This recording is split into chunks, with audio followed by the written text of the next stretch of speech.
శ్రోతలందరికీ నమస్కారం. దివ్య చెప్తున్న కథలకు మీకు స్వాగతం.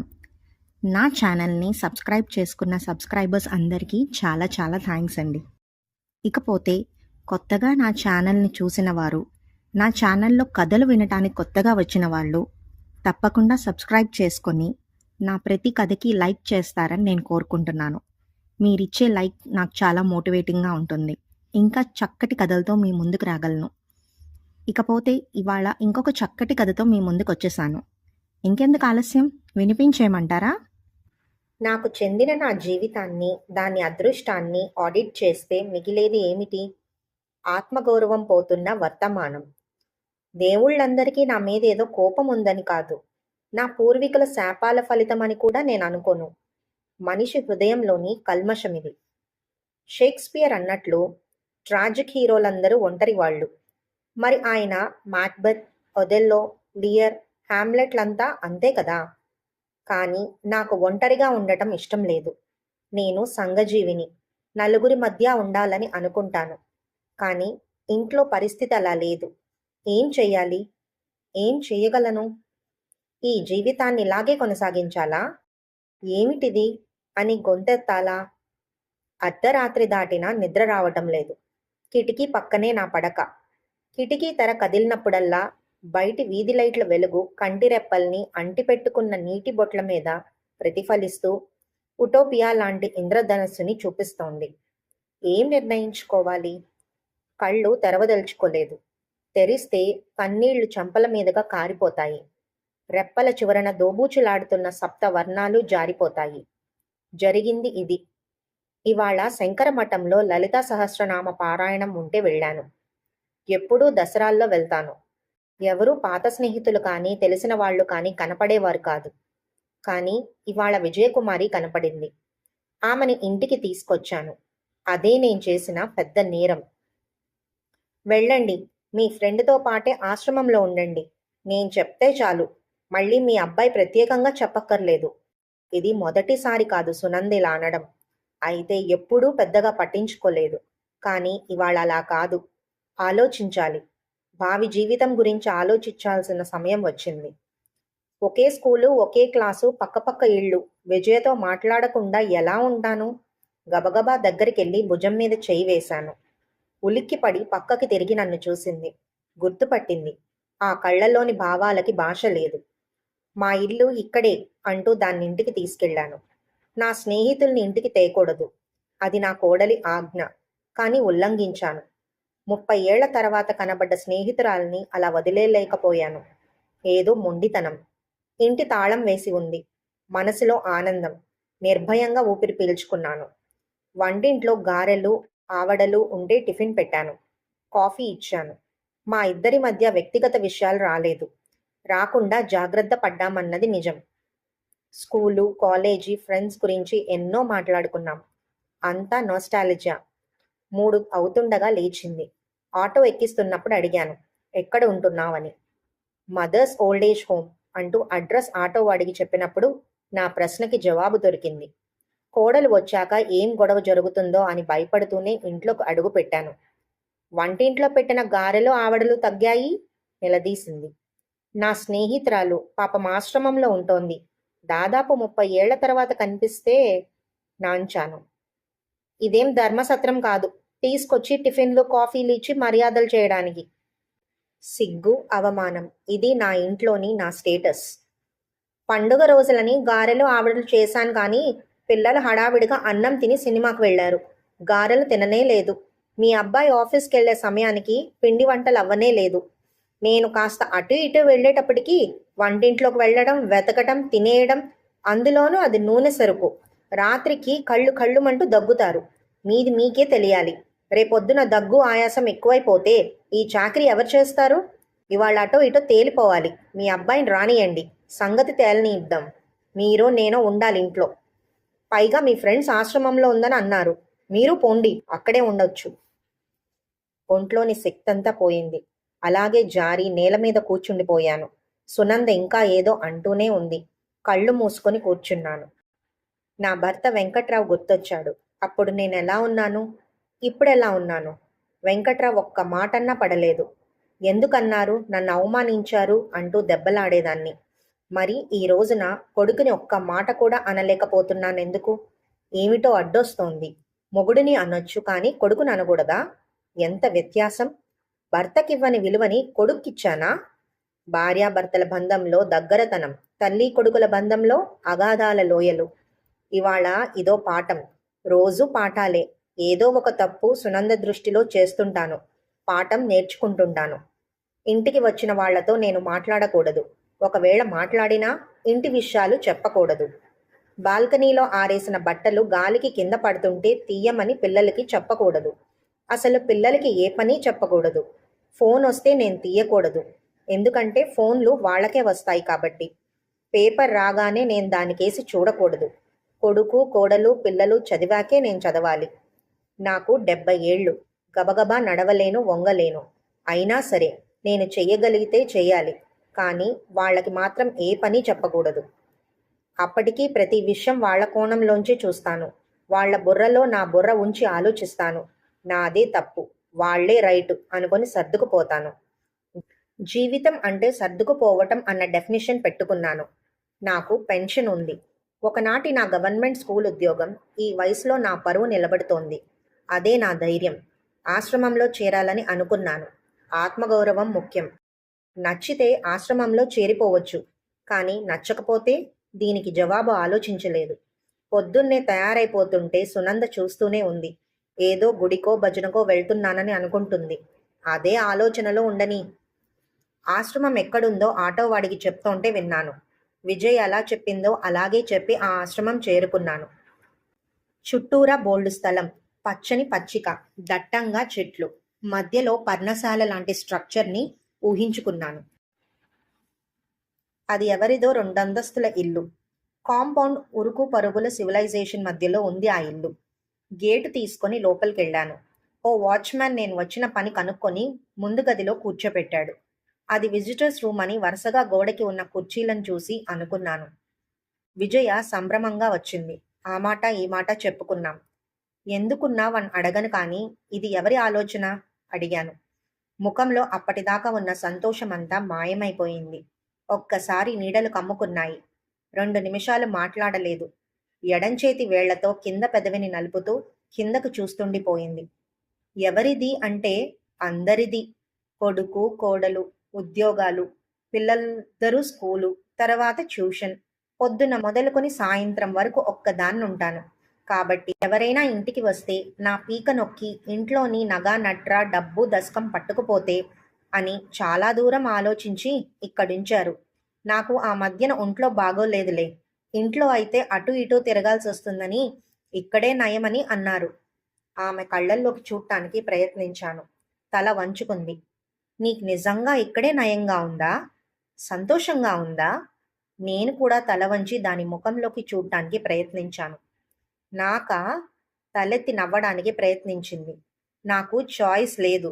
సంతోషం దుఃఖం అన్నిటికీ అతీతంగా ఉండటానికి ప్రయత్నిస్తున్నాను. అయినా మహారాజులకే తప్పలేదు. కోరి మరీ వెళ్ళేవారట వానప్రస్థానికి. అలాంటిది అది అబద్ధం. వేదాంతం పులిమిన అబద్ధం. వాస్తవానికి అవాస్తవానికి వంతెన కడుతున్నారు పిల్లలు. అందుకే మనోశూన్యత మిగిలిపోతోంది. మాట మార్చడానికి దినచర్య ఏమిటి అని అడిగాను. పొద్దున్నే లేవటం, ధ్యానం, నడక, కాఫీ, టిఫిన్, ఆధ్యాత్మిక పఠనం, మధ్యాహ్న భోజనం, పడక, ఆధ్యాత్మిక పారాయణం, టీ, టిఫిన్, భజన, నడక, భోజనం, నిద్ర. మధ్య మధ్యలో టీవీ. నీరు కారిపోయాను. ఇదేమిటి ఇంత చప్పగానా? మనకిష్టం లేకపోయినా అంతేనా? ఏమోనే, ఇష్టాలంటే ఏమిటో మర్చిపోయాను. ఏదో అందరూ చేస్తున్నారు, నేను వాళ్ళల్లో ఒకదాన్ని. వయసైపోతేనేం, మానసికంగా కూడా ఏమాత్రం ఉత్సాహం లేని ఆశ్రమ జీవితం నాకొద్దు, నేను చేరను అనుకున్నాను. పద, నా గదిలో కూర్చుందాం అంటూ లోపలికి తీసుకెళ్ళింది. లోపల ఓ గదిలో టీవీ చూస్తున్నారు ఓ 10 మంది. వాళ్ళంతా ఏ నేత చీరలో ఖద్దరు చీరలో కట్టుకోలేదు. మంచి జరీ చీరలు కట్టుకొని ఆరోగ్యంగా కనపడుతున్నారు. పక్కనే ఉన్న గదిలోకి వెళ్ళాం. మంచం మీద కూర్చున్నాం. చుట్టూ చూశాను. ఏమిటో పాతగా దుమ్ముగా ఉంది. ఏదో దయతల్చి గదిచ్చినట్లు ఉంది. ఒంటరిగా ఈ గదిలో ఒళ్ళు జలధరించింది. 10 మంది పెద్దవాళ్ళు, 10 మంది చిన్నపిల్లలు గలగలమంటూ ఉండేది వాళ్ళిల్లు. ఇప్పుడిలా ఒంటరిగా. నాకు మా ఇల్లు గుర్తొస్తుంటుంది. ప్రతి గోడ, ప్రతి గదితో ఏదో అనుబంధం. మధురమైన జ్ఞాపకాలున్నాయి. చేదు అనుభవాలు ఉన్నాయి. రంగుల కలలున్నాయి. వెలసిపోయిన కలలు కూడా ఉన్నాయి. కానీ ఈరోజు అవన్నీ చెప్పుకోవడానికే మిగిలిపోయాయి. నిన్ను చూడ్డానికొస్తారా? నిట్టూర్చింది, తలూపింది. ఓసారి ఇలాగే ఇదే సమయంలో, అంటే దసరా రోజుల్లో జ్వరం వచ్చింది. కొడుకు, కోడలు ఉద్యోగాలు కదా, మరి నన్నెవరు చూస్తారు? ఓ నర్సింగ్ హోంలో చేర్పించారు. ఓ 15 రోజులున్నాను. ఇంట్లో వాళ్ళు రోజూ వచ్చినా రాకపోయినా మందులు, మాత్రలు, పాలు, భోజనం అన్ని టైంకి ఆస్పత్రి వాళ్ళే అందించేవారు. ఆ తర్వాత ఇంట్లో కుదరదని, ఒక్కదాన్ని ఇంట్లో ఉంచటం కష్టమని ఇదిగో ఇక్కడుంచారు. గొంతులో చిన్న జీర. కోడలికి బాగా లేకపోతే కొడుకు చేయడా? కొడుక్కి బాగా లేకపోతే కోడలు చేయదా? పిల్లలకి బాగా లేకపోతే వంతులు వేసుకొని సెలవులు పెట్టుకొని జాగారాలు చేస్తూ కంటికి రెప్పలా చూసుకుంటారు. కానీ నా విషయం వచ్చేసరికి బాధ్యత వదిలించుకోవాలనుకున్నారు. మళ్ళీ తనే అంది. డబ్బు పారేసి బాధ్యతల్ని వదిలించుకోవడం చాలా తేలిక. కానీ ఆ తల్లి మనసుకు అది చాలా కష్టం. ఎంత ఆధ్యాత్మికంగా వెళ్ళినా వెలితి పూడ్చలేని వెలితి మనసు కుదుటపడ్డం లేదు. విజయ తన కుటుంబ విషయం చెప్తుంటే నాకు గణపతి, సునంద గుర్తొచ్చారు. రేపు నా విషయంలో వాళ్ళు ఇలాగే ప్రవర్తిస్తారు. మెటీరియలిస్టిక్ మనుషులు. వాళ్ళకి మనసుతో పని లేదు. నేనేం చెయ్యాలి? ఇక్కడందరూ ఒకే రకమైన బాధితులా? అడిగాను. నవ్వింది. ఎంతసేపటికి నవ్వింది. అవును, మరి ఇంతవరకు బాధగా ఉంది.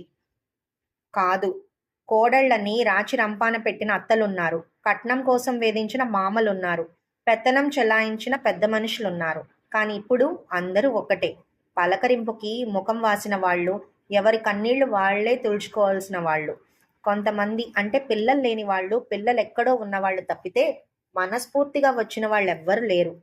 ఏ మ్యాటర్ ఆఫ్ క్వైట్ యాక్సెప్టెన్స్. దోమలు కుట్టేస్తున్నాయి. గోక్కుంటూ కిటికీల వైపు చూశాను. కిటికీకి మెష్లు లేవు. 1600 తీసుకుంటున్నారు. నాకు కావాలంటే నేను పెట్టించుకోవాలట అంది. ఈ ఆశ్రమాలు అన్నం పెట్టడానికా? ఇలా చప్పగా జీవితాలు గడపడానికా? కనీసం సదుపాయం కూడా చూడరా? కోపంగా అన్నాను. ఎక్కువ డబ్బులిస్తే మంచి ఫెసిలిటీస్ ఉంటాయి. నా శక్తికి ఇదే. మరి ఇందులో సేవేముంది? ఎవర్నని ఏం లాభం? నా జీవితంలో విలన్ అంటూ ఎవరైనా ఉన్నారంటే అది దేవుడు, నాకింత ఆయుష్ ఇచ్చినందుకు. అయిపోయిన ఆనందమయ జీవితం, సరిపెట్టుకోలేని వర్తమానం, భయంకరమైన భవిష్యత్తు ఎంతలా ఆ మాటల్లో దొర్లిపోతున్నాయో. ముసలితనం అంటే గతించినవి గుర్తు తెచ్చుకోవడమేనా? అంత దానికోసం ఆశ్రమానికే రావాలా? అయోమయంలో పడ్డాను. నాకొచ్చే పెన్షన్కి ఇలాంటి ఆశ్రమం సరిపోతుంది. కానీ నాకు ప్రతి క్షణం జరిగిపోయినవి తలుచుకుంటూ గతంలోనే జీవించాలని లేదు. ఏం చేయాలో తెలియడం, ఎంత జ్ఞానమో ఏం చేయకూడదో తెలియడం అంతకు మించిన విద్వత్తు. జీవితానికి మరోసారి అర్థం మారిపోతుంది. జరగరానిది జరగడానికి అవకాశం ఉన్నదే జీవితం. ఇదే సూత్రాన్ని ప్రస్తుతం నా జీవితానికి అన్వయించుకుంటున్నాను. లేచాను. ఇంటికెళ్ళాలి. అదృష్టవంతురాలివి ఈ వయసులో. నేను నీలాంటి పడవలోనే ప్రయాణిస్తున్నాను. ఆలోచిస్తున్నాను, ఇక్కడ చేరాలా లేకపోతే ఏం చేయాలి? రాత్రింబవళ్ళు జీవితాన్ని ఇదిగో ఇలాంటి ఆలోచనలే ఏలుతున్నాయి. శుష్కహాసం చేశాను. అర్థమై ఉండవచ్చు. ఇంక ఏం అనలేదు. 4 గంటల ప్రాంతంలో ఇంటికి వచ్చాను. నా గదిలోకి వెళ్ళాను. ఒకప్పుడు అది బాల్కనీ. పిల్లలిద్దరూ పెద్దవాళ్ళయ్యేసరికి బాల్కనీ మూయించి అది నాకిచ్చారు. అందులో ఓ సన్నటి మంచం, దాని కింద నా పెట్టె, ఓ స్టూలు, దానిమీద దేవుడు పుస్తకాలు. షెల్లి అన్నట్లు జీవితానికి అవతల ఏముందో తెలుసుకునే ప్రయత్నానికి అడుగులు ఆ పుస్తకాలు. దసరా అయిపోయాక గణపతితో మాట్లాడాలి అనుకున్నాను. ఆ రోజు రానే వచ్చింది. గణపతి, నీతో మాట్లాడాలి. ఓ మధ్యాహ్నం గణపతి, సునంద టీవీ చూస్తుంటే అక్కడికి వెళ్ళి అన్నాను. ఇద్దరూ నా వైపు చూడలేదు. ఏమిటి అని అడగలేదు. గొంతులో ఏదో అడ్డుకుంటోంది. ఈ దశ నేను కోరుకున్నది కాదు, నాకిష్టమైనది కాదు. కానీ మనిషన్న ప్రతివాడు ఈ దశలోంచి వెళ్ళాలి. ఇవాళ నేను, రేపు మీరు కావచ్చు. 4-5 ఏళ్లుగా సునంద నన్ను ట్రీట్ చేసే విధానం నీకు తెలుసో లేదో నాకు తెలియదు, కానీ నన్ను లిటరల్గా ఇంట్లోంచి పొమ్మంటోంది. సునంద టక్కున టీవీ ఆపేసింది. చెప్పండి, మీ అబ్బాయికన్నీ చెప్పండి. నేనేం అంత కాని మాట అనలేదే. మన వీధిలో చూడండి, ఎంతో మంది ఆశ్రమాల్లో ఉంటున్నారు. మీరేమిటో మరీ ఇదైపోతారు. అయినా విదేశాల్లో పిల్లలు పెద్దవాళ్ళని చూడరట. మన వీధిలో చాలా మంది అనుకుంటుంటే విన్నాను. ఆ సంగతి మీకు తెలుసా? పరాపరా రంపంతో కోస్తున్నట్లు ఉంది. మెల్లగా గణపతిని చూశాను. వాడు అయిష్టంగా చూస్తున్నాడు. తెలుసు. ఆ విదేశాల్లోనే ఆ పెద్దవాళ్ళు పిల్లల్ని చదివించరు అన్న సంగతి నీకు తెలుసా? జీవితానికి ఉపయోగపడేవి మంచివి అయితే ఏ దేశం నుంచైనా నేర్చుకోవచ్చు. కానీ ఇదేమైనా నేర్చుకునే విషయమా? ఇంకో విషయం సునంద, అక్కడి పెద్దవాళ్ళు డబ్బు దాచుకుంటారు. పెద్దయ్యాక ఆ పిల్లలు చూడరన్న సంగతి వాళ్ళకి తెలుసు. పైగా ఓల్డేజ్ హోంలోనే ఉండాలి అని వాళ్ళకి మొదటి నుంచి తెలుసు. అందుకే అన్నిటికీ మానసికంగా తయారైపోతారు. దానికోసం డబ్బు దాచుకుంటారు. కానీ నేను ఈ ఇల్లు కొనడానికి 4 లక్షలు ఇచ్చాను. పైసా దాచుకోలేదే. నాకొచ్చే పెన్షన్ కూడా నీకే ఇస్తున్నాను. మనం మన ఇల్లు మన కోసం అనుకున్నాను. అందుకే ఏమీ దాచుకోలేదు. గణపతి, నువ్వు పుడుతూనే ఇంజనీర్ అయిపోయావా? ఆక్స్ఫర్డ్లోనో హార్డ్వర్డ్లోనో చదువుకొని పోయావా? నిన్ను మా శక్తిని మించినదే చదివించాం. డబ్బు దాచుకోలేదే. ప్రేమించి పెళ్లి చేసుకుంటానంటే కట్నం మీద ఆశతో కాదనలేదే. ఎందుకంటే డబ్బుకి ఎక్కువ విలువ ఇవ్వలేదు కాబట్టి. మన బంధాలు ఆర్థిక బంధాలని అనుకోలేదు. అందుకే ఇలా ఉన్నాం. అవును సునంద, మన వీధిలోని చాలా మంది ఆశ్రమాల్లో ఉన్నారని అన్నావు కదా. అది ఫ్యాషనా, నాగరికత? అదంతా ఓ ముసుగు అంటాను నేను. ఇంట్లో ముసలమ్మలుంటే స్వేచ్ఛ పోతుందని ఆ ముసుగు. ఎన్నో సంప్రదాయాలు చరిత్రలో కలిసిపోయాయి. ఆశ్రమాల సంప్రదాయం కూడా ఇక్కడితో ఆగిపోతే మంచిది. ఎందుకంటే నిజానికి ఇది సంప్రదాయం కాదు, సమస్య. సాంఘిక సమస్య, సామాజిక సమస్య, వృద్ధాప్యాన్ని శాపం చేస్తున్న సమస్య. గణపతి, సునంద, వినండి. మీరిన్నేళ్లుగా పొమ్మంటున్నా నేను ఇల్లొదిలి వెళ్ళలేదు. కారణం, నేను ఓ క్రిమినల్ని కాదు. మీ స్వార్థం కోసం నాకు శిక్ష వేసి సమాజం నుంచి దూరం చేస్తే నేనెలా వెళ్ళిపోతాను? సమాజాన్ని నుంచి వెళ్ళిపోయేంత తప్పు నేనేం చేశాను? నైతిక విలువలు లేని మనిషి పశువుతో సమానం. ఆ స్థితికి చేరుకోకముందే మేలుకోండి. అనుబంధాల విలువ తెలియకపోతే అంతకన్నా విషాదం మరోటుండదు. ఓ సునామీనో భూకంపమో వస్తే ఏం మిగులుతుంది? ఈ ప్రశ్నను ఒకసారి వేసుకోండి. జవాబు వెతకండి. మీరు ఉన్న ఈ 2 గజాల మేర మట్టిని కూడా వెంట తీసుకెళ్లలేరు. జీవితం చాలా చిన్నది. దాన్ని మనం ఓ వరంగా అనుకోవాలి. గాజు ముక్కలోంచి ఓ తెల్ల కిరణం వెళ్తే అవతల వైపున 7 రంగుల ఇంద్రచాపం మన కోసం ఎదురు చూస్తున్నట్లుగా ఉంటుంది. అది ఈ గారెలు, గొడవలు, ఆశ్రమ జీవితం కన్నా వింతైనది, విలువైనది. కుటుంబం అంటే పిల్లలతో పాటు తల్లిదండ్రులు కూడా అన్నది మీ పిల్లలు కూడా తెలుసుకునేలాగా మీరు ప్రవర్తించాలి. జంతువుల్లో అనుబంధాలుండవు. ఇక్కడే మనకి జంతువులకి తేడా. అదే మానవ సంస్కారం. మీ సంస్కారం తెలుసుకునే సమయం వచ్చింది అనేసి నా గదిలోకి వచ్చి కిటికీలోంచి బయటకి చూస్తూ నుంచున్నాను. పడమర ఒంటరి నక్షత్రం బిక్కుబిక్కుమంటూ ఆకాశపు ఎరుపు రంగులో కలిసిపోకుండా అస్తిత్వం నిలుపుకోవడానికి పోరాడుతోంది. నక్షత్రం గెలుస్తుంది. ఎందుకంటే ఆవలించిన సంధ్యాదేవి వాలిన రెప్పలపైన ముద్దు పెట్టుకుంటూ నిశాసుందరి వస్తోంది మరి. చిక్కపడుతున్న చీకటిని ఆవల ముందర మొగ్గలాంటి ఉదయం ఉందని తెలుసు. అందులో గణపతి, సునందల మార్పు ఉంటుందని నా నమ్మకం. ఈ కథ ఇక్కడితో సమాప్తం. తిరిగి మరో చక్కటి కథతో మళ్ళీ కలుసుకుందాం. అంతవరకు సెలవు మరి. నమస్కారం.